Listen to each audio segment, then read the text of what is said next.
Yeah, but all TJ Watt is known as the Pittsburgh Steelers. That and getting after the quarterback. Look at those sack numbers. And ready for a good one tonight. Jets and Steelers kicking off a doubleheader of action here live on NFL Network. Welcome, everybody. This is NFL Game Day Kickoff alongside the Super Bowl champion Michael Robinson, our head coach Steve Mariucci. I am Brett Lewis. And Mooch, I'm fired up for a doubleheader tonight. Let's go. I got to teach you something off the bat, because when you say that kid's name, TJ Watt, it's TJ Watt. Okay, just fair enough. Yeah. Fair enough. We're all learning. It's a diaphragm, right? Man. This is an opportunity to grow and improve. We'll get to that with Fernando Mendoza in just a little bit. Let's start, though, from Pittsburgh and Acrisure Stadium, where Judy Batista is hanging out for us on the field. Judy, what are our expectations for Geno Smith tonight with the New York Jets?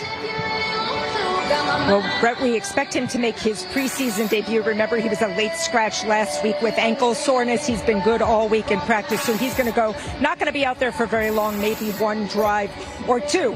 Not so for Aaron Rodgers or Mason Rudolph. They both get the night off, so we are going to get a big dose of youth in Pittsburgh. Will Howard and Drew Aller, the backup quarterbacks. I'm told by people in the organization they are not competing head-to-head. Mike McCarthy is looking for different things from them. Will Howard will start the game, and Mike McCarthy is looking for his decision-making when things break down in the game. He wants to see how he adjusts when things go sideways. As for Drew Aller, the rookie lit it up last week. 3 touchdowns. He's very raw. He's got a big arm. He's got good mobility, but they say he needs to learn to be an NFL quarterback, so Mike McCarthy is looking for simple things like getting in and out of the huddle and getting the play calling correctly.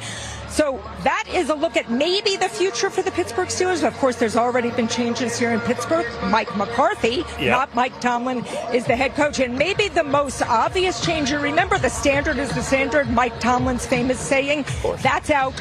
It's been replaced by the Pittsburgh 6, the Steelers 6. 6 fundamentals of football, things like tackling and ball security that Mike McCarthy wants to emphasize. So it is a brand new day here in Pittsburgh. And an opportunity for his guys to get out there and showcase those priorities here this evening. Judy, thanks very much.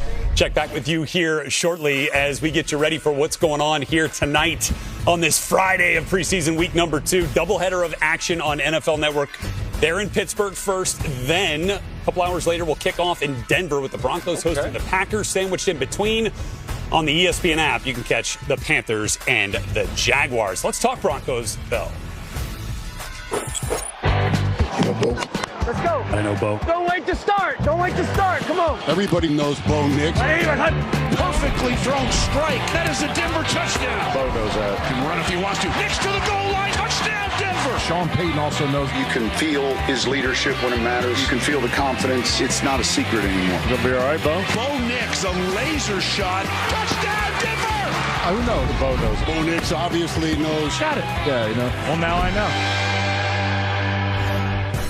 One of the biggest disappointments of the playoffs a year ago, Bo Nix going down with the ankle injury and towards the end of that victory over the Bills in the divisional round after they punched their ticket to the AFC Championship game but had to play without him in that eventual loss to the Patriots. But look at what Bo has done through 2 years in the NFL. Look at those names that he is with, behind only the Hall of Famer Dan Marino and, of course, the rifle for a right arm in Justin Herbert in terms of most offensive touchdowns. So, Rob, get our chance to see Bo for the first time this preseason tonight. What do you want to see from him? Well, first of all, it should be no surprise that this young man is taking the league by storm. I mean, he had over 60-something starts in college. He was a winner in college. He played at a high level in college. And so when he got to the National Football League, he knew exactly. Get some space. If Bo Nix can cut down on some of the turnovers while trying to attempt some of those deep passes. Out of his 11 interceptions, 5 of them were on explosive passes. If he can cut down on some of that and be efficient on those deep passes, I'm telling you, this offense and therefore the team is going to scare a lot of teams, not just in the AFC, not just in the AFC West, but in the entire AFC. Absolutely. And then this is a Super Bowl caliber team. We all know that. You go get your Jalen Waddle to help in the passing game. Now, They didn't shy away from the passing game. Bo Nix threw the ball more than anybody in the league, 612 times. Yeah. Man, my arm's sore just thinking about it, all right? But they play a little bit. It reminds me of when you were younger, okay? And you played for the Seahawks. This guy named Russell Wilson was your young quarterback. And he had some good success early, just like Bo did. Bo has won 24 games in his first 2 years. That ties for the best ever with Russell Wilson. Why? There are a lot of reasons, but one of them, great defense. That's it. Denver has a great defense, all right? And a good coach and a good system. So you can play close to the vest sometimes. Look at throw the tackles and everything else. And got some mobility with this guy. The one thing that's different between your Seattle team and this Denver team is you guys establish the run. Absolutely. That's how a good defense is a friend of a good young quarterback, but so is a run game, all right? You had beast mode and so that's what they need to establish too, is the run game with J.K. Dobbins has got to play a little bit. He gets hurt all the time, right? But that's the similarity that I see, a young Russell Wilson that's got an upside. They should have been in the Super Bowl last year. Yeah, and to that point, I mean, this run game was middle of the pack, around 118 rush yards a game. If they can get that up to about 130, 135 a game, which is huge, this offense is going to be shaken. Yeah, I'm excited to see that, especially with the addition of the rookie runner Jonah Coleman paid into that backfield for the Denver Broncos. Meanwhile, on the other side for the Green Bay Packers, expected to see some Jordan Love tonight as the Packers look to win a division for the first time since Love took over as the starter. Here's the snap, the throw to the right corner of the end zone. A beautiful throw and catch by Dobbs. Touchdown, Green Bay Packers. Snap to Love in the tight pocket, lofts it over the middle. He's got Dobbs again. Romeo Dobbs and the Packers in front. What a clutch drive by Jordan Love and the offense. Who are we talking about?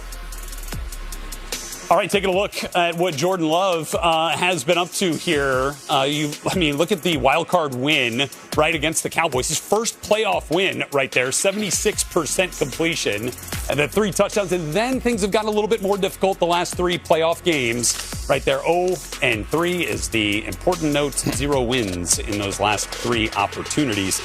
So let's get to it here with Jordan Love. Mooch, what does success look like for the Packers quarterback this year? We all know that title town over there in Green Bay, their expectations, all right, let's get another title, all right? Happens to be in a great division over there, too. We talked about the NFC West, but the Bears and the Lions happen to be in their way. But they expect to be in the playoffs, and they want to go deep into the playoffs. And this guy's following Aaron Rodgers and Brett Favre. A lot of pressure on the kid. So he's got to produce, right? They went out. Matthew Golden, the speedball over there from Texas.